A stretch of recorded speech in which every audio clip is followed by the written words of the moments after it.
All right, let's dive in. Summer is officially over, and that means things are starting to get really interesting in the Georgian real estate market.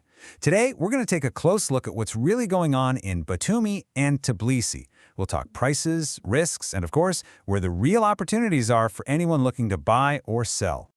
So, you hear it everywhere, right? Prices are going up. Demand seems to be through the roof, and good properties are just flying off the shelves. But honestly, that's not even half the story. The truth is, the situation is way more complicated, and it raises some big questions.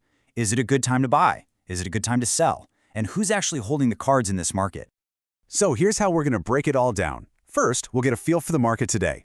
Then we'll jump into rental yields and the big risks with new construction. After that, we'll tackle the big question, is it a buyer's or a seller's market? We'll see what's actually selling, and we'll wrap it all up with a look at what to expect this autumn. Okay, first up, what's the state of play right now? Well, in a nutshell, demand is super strong, and the best places are getting snatched up fast. But the real story, the thing that's changing the entire game, is what's happening between new builds and existing homes. For years, the deal was simple. You buy an apartment off-plan in a new building, you take on some risk, you wait a while, but you get a nice discount for it. Well, that discount, it's pretty much gone. Let me show you the numbers, and you'll see exactly what I mean. Let's start with a decent new building project.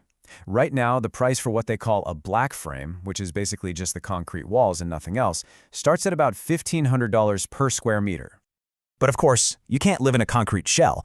You gotta finish it. And this is where the costs have really gone wild.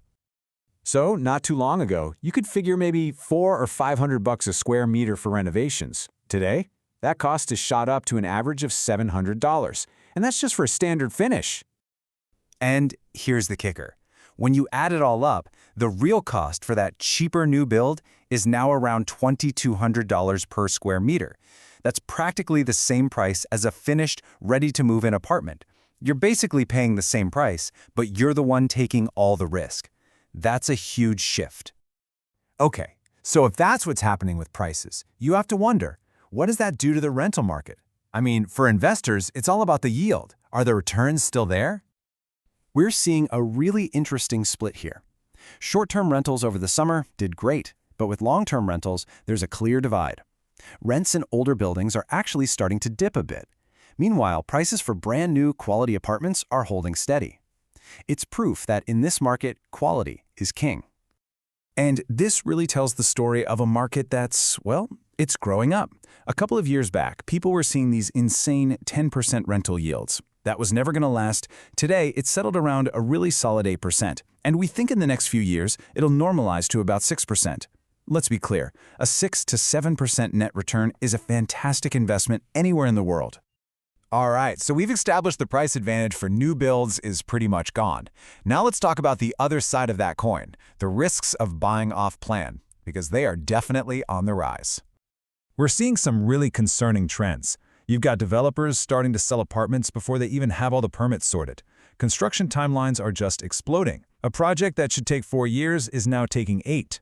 A big part of that is a serious lack of skilled workers, which, you guessed it, also means the quality of the construction can be all over the place. It's a total minefield if you don't know what you're doing. So you put all that together and you have to ask, who's got the power right now? Is it the sellers or the buyers? And the answer is kind of fascinating. It's both. It just completely depends on what part of the market you're talking about. I mean, just look at the split. In the new build market, it is absolutely a buyer's world. Developers need cash, so they're offering things like 0% down payments and installment plans that go on for 8, even 10 years. But flip over to the secondary market. For good, ready-to-go apartments, it is a seller's paradise. A nice apartment might get 3 or 4 offers at once, and the seller calls all the shots. Okay, so if the market is so split, where is all the activity happening? What are people actually buying and selling right now? The real action is at the more affordable end of things. 2 types of properties are moving like crazy. First, you've got these small, ready-to-rent studios near the sea. They're super popular. And second, you have what we call distress lots. These are properties from owners who just need to sell fast and are willing to price them below the market to get a deal done quickly. And this number right here, $50,000, is a really important one. For about that price, you can get a fully furnished studio, sometimes even with a sea view, that's ready to go from day one. It's a real tangible asset that's still within reach for a lot of people. This quote really puts it all into perspective, doesn't it? Seriously, think about it. Where else in the world can you find a turnkey property for this kind of money? It's an asset that's priced in US dollars, which helps it hold its value, in a market that's still on the way up. That is a very powerful combination. And that leads us perfectly into our final section. What does all this mean for the next few months, for this autumn season? Is now the time to sit on the sidelines, or is it time to make a move? So here's the seasonal trend you need to know about. A lot of people own studios just to rent them out in the summer.